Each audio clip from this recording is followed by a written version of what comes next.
as more reactions continue to trail the arrest and release of Joe Ajaero, President of the Nigeria Labour Congress, Special Advisor to the President on Information and Strategy. Bayo Ononuga has revealed that Ajaero snubbed an invitation by security operatives as if he were above the laws of Nigeria. He said this accounted for part of the reasons he was picked up at the Nnamdi Azikiwe International Airport, Abuja, by officials of the Department of State Services, DSS.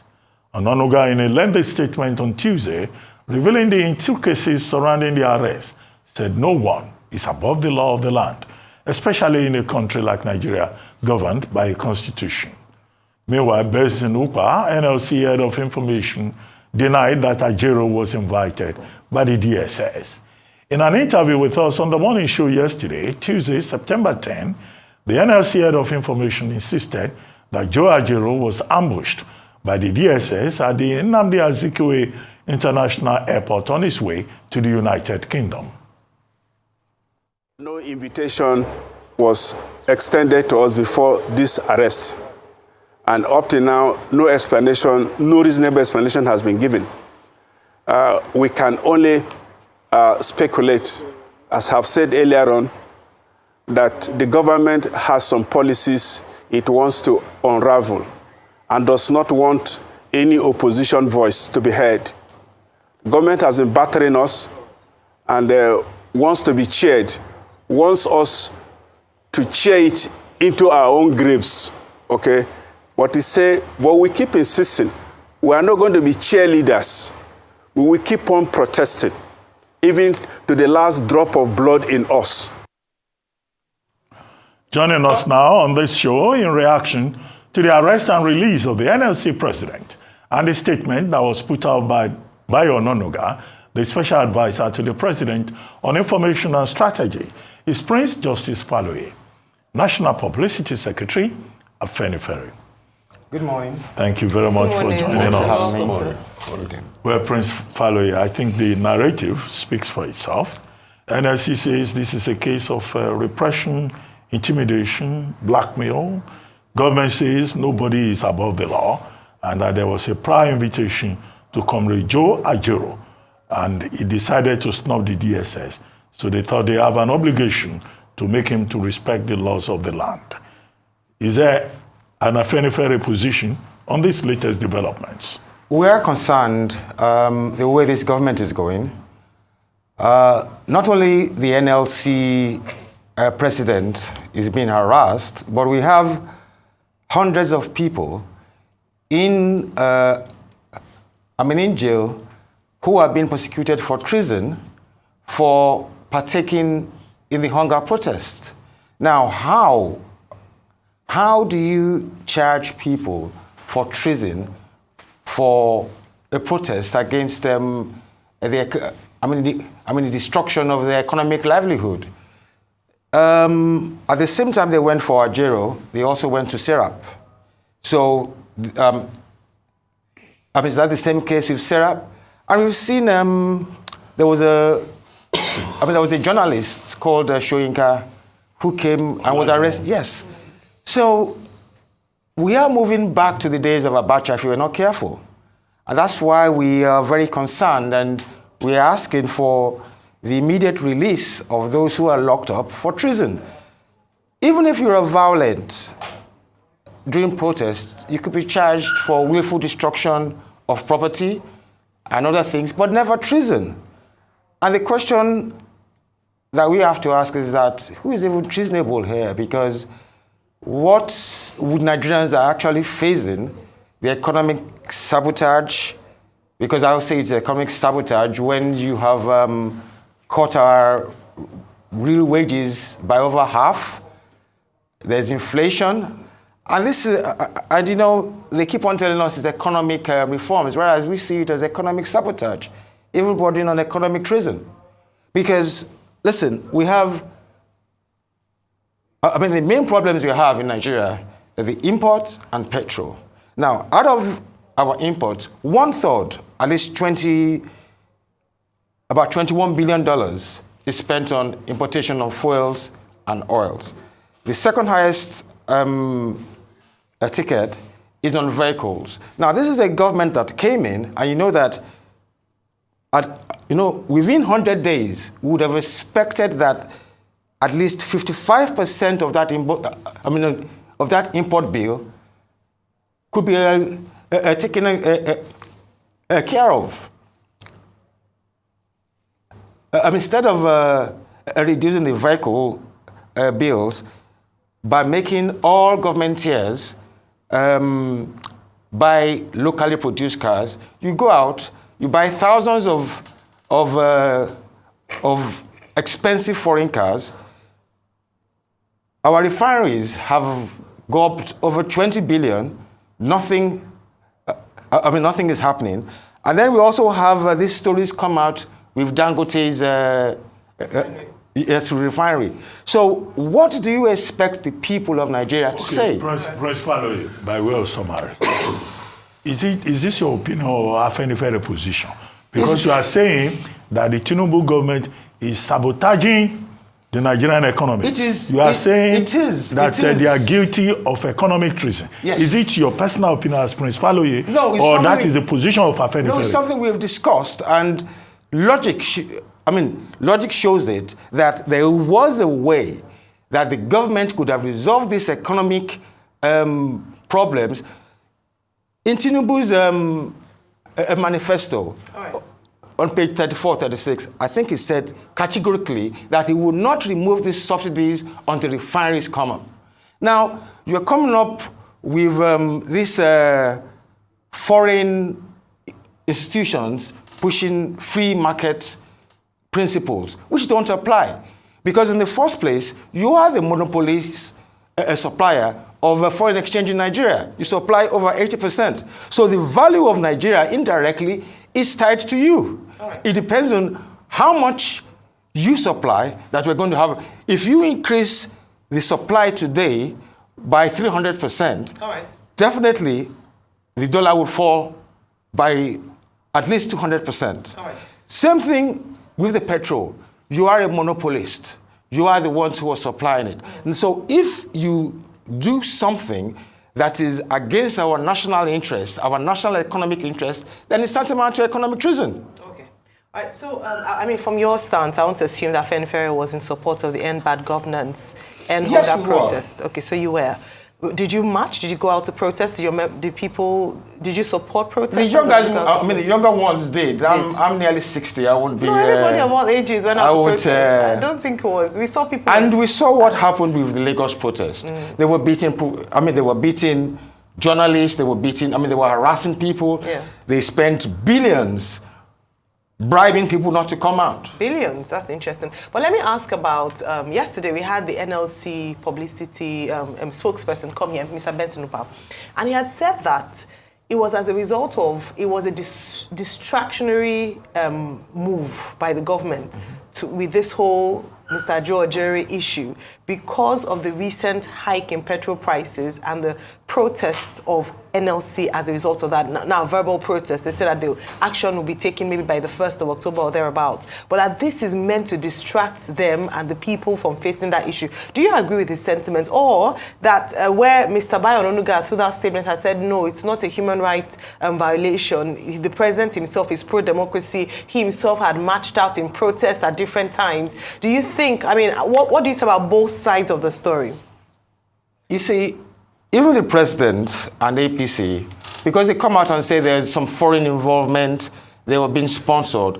But APC and the government, we know in 2014 when President Jonathan came out and said they were being supported by foreign institutions, and we know that millions were paid to push the corruption awareness program. Nobody arrested them for treason. So how can you now come back and say, even if you had some foreign sponsorship, which happens with all the CLOs, you understand, there are no weapons being exchanged. It's not a matter of ideology. People are hungry. So how can you keep nearly 1,000 people, as we hear, in prison on treason?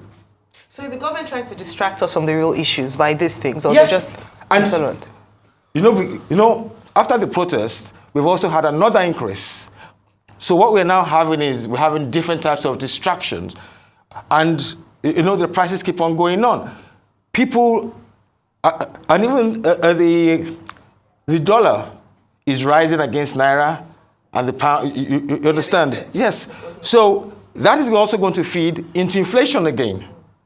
So, and we also have high interest rates, which has destroyed our economy or keeps on. So employment is increasing. Rather than tackle the issues. They're not tackling the issues. They'd rather distract. And they're saying that there's an economic reform. What reform? Can they specifically tell us which specific industries do they expect to grow from these reforms? When you see how you can cut the petrol and car importation, which is over half of our import bills, you're not addressing those. And then you're now going in and making everybody's life difficult. Okay, I want to ask you this. What faction of the Afenifere? Because we know... We don't have factions. I think I said that the last time. And I'm going to say that because Professor Roti will not say all these things you are saying against President Tinubu. In fact, the case with them, Professor Roti Ako is, Tinubu, ma bashere law, that's their case.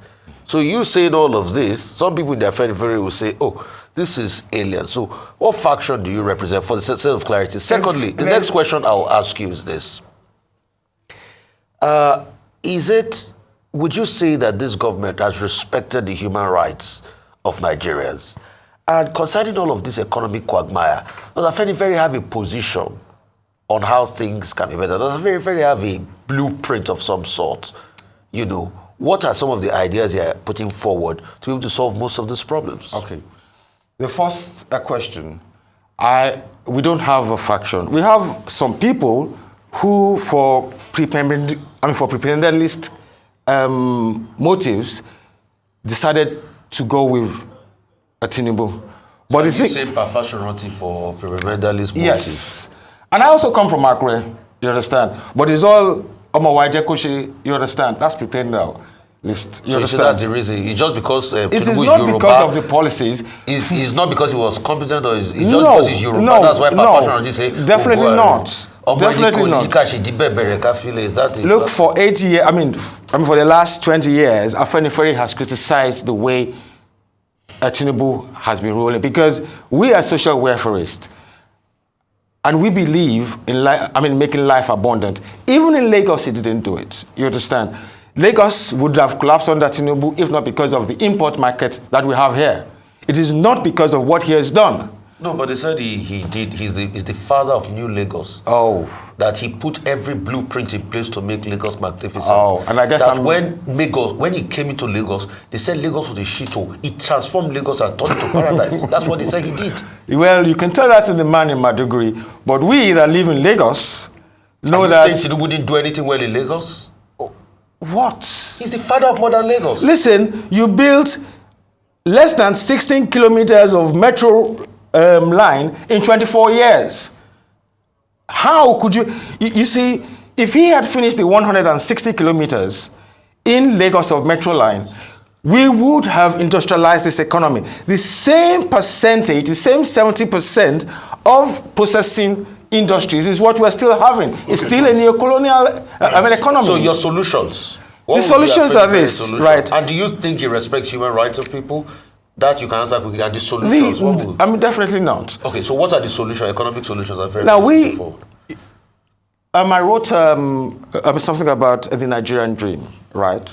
And if you go back to what Roosevelt did, you understand, I would have expected that when he came in, the first thing was to get rid of at least 50% of our imports. Then to take care of unemployment, poverty, and homelessness, he could have been engaged, you understand, in massive building of housing and railways. You will say, oh, we don't have the money. We do have the money. If you go, if you take the modern monetary theory, right? You could deficit budget. You could build as long as you prevent that money from seeping into imports. So if you build, let's say, 1 million or 2 million houses in every state. You understand? I mean, in total, with 100% of raw materials of locally produced. No, he didn't. He gave over 100 billion to the housing scheme so that they can start building houses. He's doing the coastal road. He's bringing about development. You see, there are different types you can bring infrastructure, right? We complained about the coastal road. When you build a road, you understand, you connect economic node points. You don't go and build a road where there's no economy. Faloye, can we deal with specific issues? Okay. Instead of this general talk. Yes. One, on the question of identity, you said there are some people who call themselves Afenifere, who are prebendalists. Yes. Okay. When President Tinubu got there, not too long ago, some Afenifere leaders went to visit him to encourage him. Were you part of that delegation? Definitely not. Or are those the people you are referring to Yes. as the prebendalists? Yes. The people who are looking for something to eat? Because they were not going for the people. They were going for what could come to them. Otherwise, they should tell us what programs they got or what concessions they got from the people, from President Tinubu. Okay, so there are some Afenifere leaders that are stomach infrastructure leaders. It's not only That's what you are Afenifere. saying. There are a lot of leaders at both home and in Afenifere This everywhere. particular Afenifere group, they are stomach infrastructure Yes, people. we have always had that as well. If you look at back to every election, Tinubu takes takes a little group who want to eat, and they go, but Afenifere continues on his principles. Identity is established now. Second point, Mr. Ononuga yesterday was saying that Comrade Joe Ajaero of the NLC is not above the law of the land, that he had been invited. That can anybody imagine a situation whereby a Labour leader will be invited by MI5 in the UK, right, or Scotland Yard, and the person will not honor the invitation and travel? But you have tried to defend Comrade Ajaero here. Should there be a situation whereby somebody is invited and the person snubs the security agencies? Well, are there circumstances when that should be allowed? No, but we know that he was invited about 2-3 weeks ago, and he went. He went with a group, if I remember. Why are you intimidating? Because we see it as intimidation. What are the charges against him? Why was he arrested? I mean, in the airport. And if he was truly, then why did you now release him within 24 hours? You understand? We don't believe that you need to keep on bringing the NLC president in for questioning for the inalienable rights of citizens to protest. It's not, you understand? And, he has a meeting, which we all know, which we've heard about, the TUC meeting, which is part of his labor group. Why did you have to arrest him before then, when you know? But you went to wait for him at the airport and arrested him and then released him. I'm probably going to arrest him, another week. It's intimidation. And it's not only NLC president. Because one thing I want to, we tend to concentrate on the big fish. There are underage protesters who are currently being locked up for treason. Ajaero and NLC have, they have enough power to stop the government from harassing President Ajaero. But what about those protesters who are being charged for treason? That is the main concern of Afenifere, because I came to this studio and I said, we support their inalienable rights to protest, especially in this case where their economic livelihoods have been destroyed under the pretense of an economic reform program, which is fallacious. All right, so as you have mentioned, the government's response to the End Bad Governance and End Hunger protest is arrests on the grounds of treason and other allegations. What should have been the alternative response? Because if people had come out to protest the fact that they were hungry and they were tired of living in penury and not being able to survive and live, what should have been the response of the government? The government should have done the right thing. All this economic reform of increasing rates, You are increasing rates against the cost-push inflation.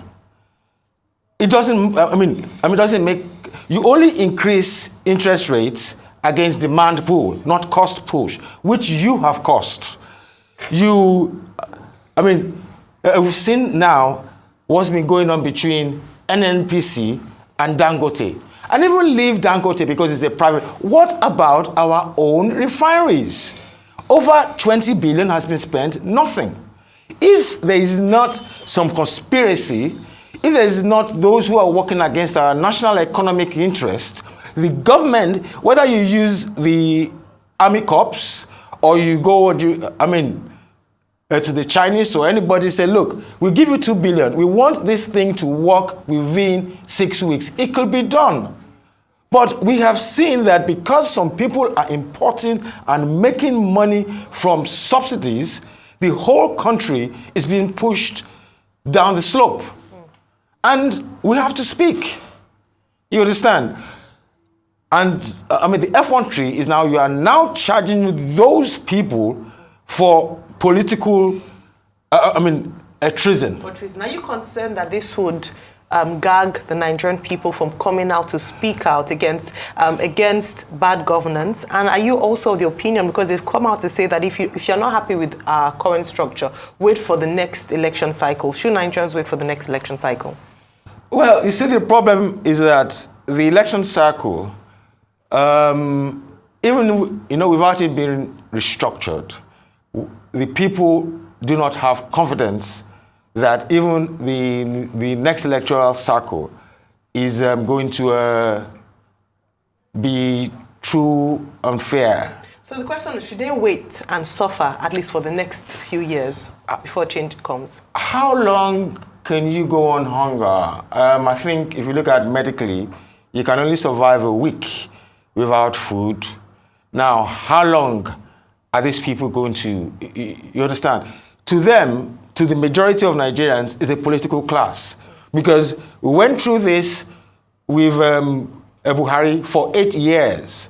And then we started this, which is far more worse, you understand, within 1 year. And you're telling us economic reforms. What economic reforms are you making? What you should have done is bring down our import bill by at least 50% within 100 days. You didn't do that. How would you have done that? How we would have done that? Yes. By make sure, like I said, 33% of that import bill is based on on fuels and oils, yeah, which we can produce here. You understand? Which our refineries and this refinery could produce, and which even he said in his manifesto that he would not remove until those refineries work. So if a serious government comes into power within 100 days, I expect those refineries to work. Now, we've been having excuses, but from what we have seen now that's happening now is that there are vested interest not to make those refineries work. We've also heard... They said it's mechanically complete. What do you think they mean by that? Well, they told us that in December. They told us that it was going to work in September, in December, in January. I think it changed with the seasons. So it keeps changing positions. And because even General Abacha, President Abacha said that there's a problem with this subsidy, with these refineries. There are those who are working against Nigeria's economic interests, and that is economic sabotage. Do you think President Tinubu can fight those people and defeat them? Well, so why is he there? So he should be able to fight them. He should be. That is his duty. His number one duty is to protect Nigeria's economic interests, regardless of who it is.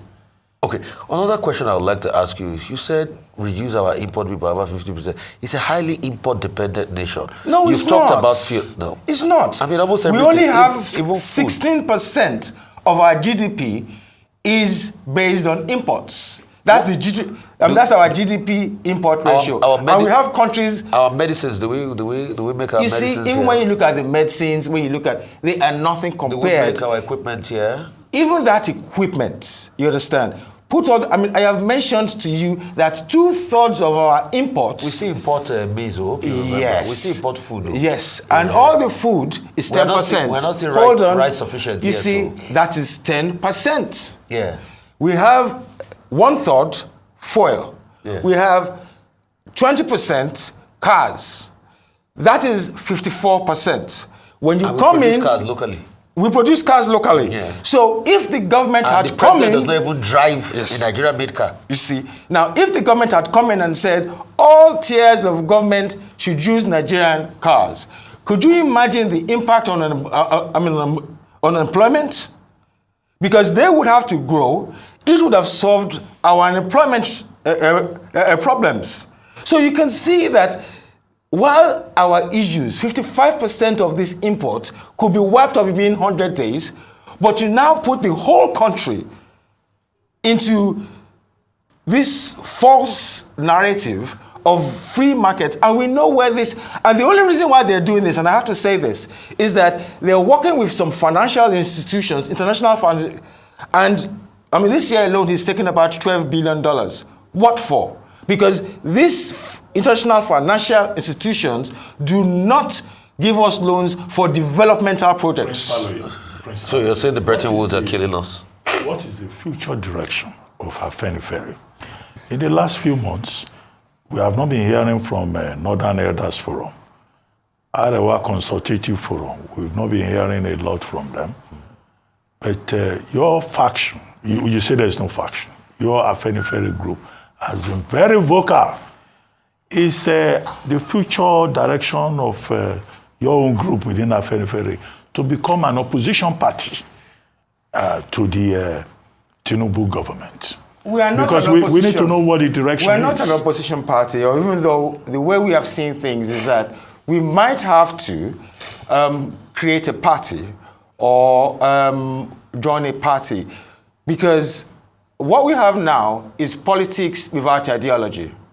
And this has been going on for so long, and they come in with these neoliberal economic policies, which is killing our people. Afenifere, we're told, is supposed to be a socio-cultural organization promoting the interest of the Yoruba people. But you are sounding more like an opposition. When did you opposition have that? party? Because Chief Awolowo was not just a social party, because Afenifere is based on Chief Awolowo's political vision.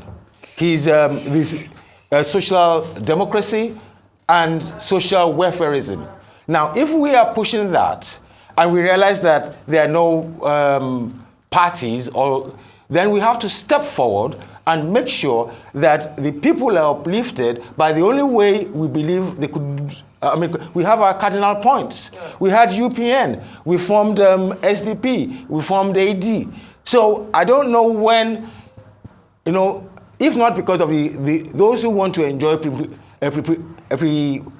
appendalism, who now wants to cage us as a Yoruba party. It is not about being a Yoruba party. It's about the ideology of uplifting people. It's about the ideology of making life more abundant. So you talk about supporting a party or forming your own party. If you were to support a party in the interim before you are able to gather, what party would you be supporting currently? Any party that pushes our cardinal points. Have you identified any of them so far? We're in the process. Okay, so you out of understand? the current in the political last parties. election, we supported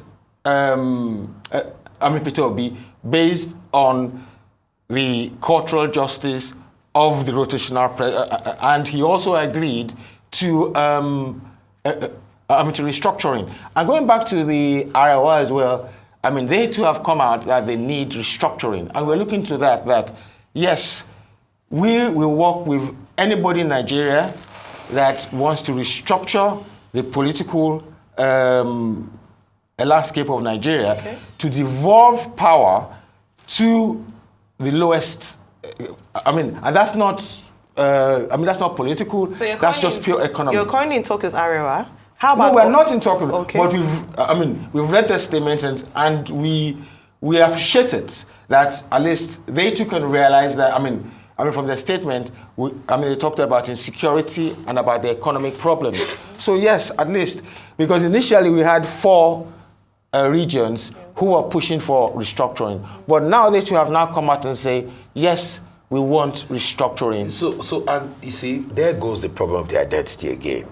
When you, as a factional representative of Afenifere, is saying you want to go the route of one party, And another faction of Afenifere said we support APC. And you people were split across middle lines in the last election. So what are you people really saying? Afenifere is not one as we speak. Because all of these things you are saying, if I call the Fashion Roti faction, they will say that you don't know what you're saying. Hold on. And all of this, and I just want to quickly correct you. You said the government has spent about 20 billion on the refinery. No, they didn't spend 20 billion. It's about 2 billion thereabout that they have spent for the last 20 years on their own refineries. All right? It's about 2 billion they spent on their own refineries, the revamp of the refinery. It is Dangote that spent 20 billion since when? To build his how much have we spent on repairing refineries since it's the turnaround maintenance that was just looked at and money was released to do the turnaround maintenance. You're talking of the last one. It was, the last turnaround No, maintenance. we're talking that for the last, when last did our refineries work? When last did they work? 28 years ago. Yes. No, when last did they work? Dr. Abati, hang on. And since that period, we have been spending money to revamp those refineries. So those were not monies for turnaround. What were they for? Those were monies to upkeep the refineries. Just like the NNPC. Non-working refineries? Oh, yes. Didn't you see the NNPC report that said they were paying people in refineries that were not working salaries? Put all that money together, and we still have nothing. So has NNPC given you an empirical figure that is 20 billion? No. Where did you get the 20 billion? What we've had is that cumulatively, over the last 20 years, it is 20 billion. The government has been pumping money. Every government comes in and says, we are going to repair the refineries. So has it made up to 20 billion? Where did you see that? That is what we've, where's your source? Well, where's your source of the data? It's a combination of sources. Where is your source of the data? It is there. It is there. If you can't provide the source, then let's move on. Secondly, I'm also asking because it's an identity crisis that is coming up. You are saying you people want to pivot towards any political party. All of these things you are saying, the Fashion Roti will come out the next day and say, you're just sucking garbage and in the first place, secondly, you keep mentioning Chief Fashion Roti. But he has come back to say he's the leader. No, but you have in the press that he's written resignation letter. But he has since so why come back, are you keeping on somebody who has obviously officially resigned? He has since come back to say he's the leader. But let's leave personalities. When they went to see President Tinubu, like you highlighted, he didn't go there as Fashion Roti. He went there as the head of Afenifere. The head of Afenifere is Papa Ayo Adebanjo. But Fashion Roti doesn't believe that. Well, we are stating the facts. But you see, we are non-partisan. Let's put that aside. You understand? The most important thing about Afenifere is our cardinal point, is our philosophy. And if you do not stick to that philosophy and to those cardinal points, you are not Afenifere. Simple. Okay, whatever you say, Fashion Roti is still also a leader in this Afenifere. Moving on, I really wanted to ask you a very important question. And it's going to be the question about this protest, this August protest, and this talk about trying to lock children up for treason. I'm bringing up that issue because it has set a very bad precedent in our country. The criminalization of protest itself, it's a replica of the days of the Abacha, of the Abacha days, which frontline people, probably a united Afenifere, were part of those that also said, no, this shouldn't be the case. What are you people saying as regards this criminalization of protests now? It is, you see, it's not only sad here, but it's even gone in, on international press. If you Google it, you will realize BBC, all this, across the world, are placing it that Nigeria is criminalizing protest, and even underage protesters are locked up. This is not democracy anymore. We are sliding, and we have a statement, you understand, where we advise President Tinubu to listen to the advice of Professor Soyinka recently about fascism. We need to ensure that Nigeria does not fall into a fascist dictatorship. You think Nigeria is falling into a fascist dictatorship? Yes. You think President Tinubu's administration is a fascist dictatorship? Yes. Because when you arrest underage, when you arrest people for protest, when you criminalize or select a whole ethnicity and attack them, when you attack your opponents and anybody that speaks against you, that's fascism. Okay, Prince, before we go, this last Sunday, I think it was September 9, a group of Afenifere leaders, Faloye, Ajaero, and some other people, they visited Ajaero. It was reported to, commend him for his patriotism and leadership. Were you part of that delegation? What faction of Afenifere is that? They just came. I'll say that was just a media game. It wasn't. You shouldn't attach anything. But you said they are members of the executive committee of Afenifere. Which executive would, if Chief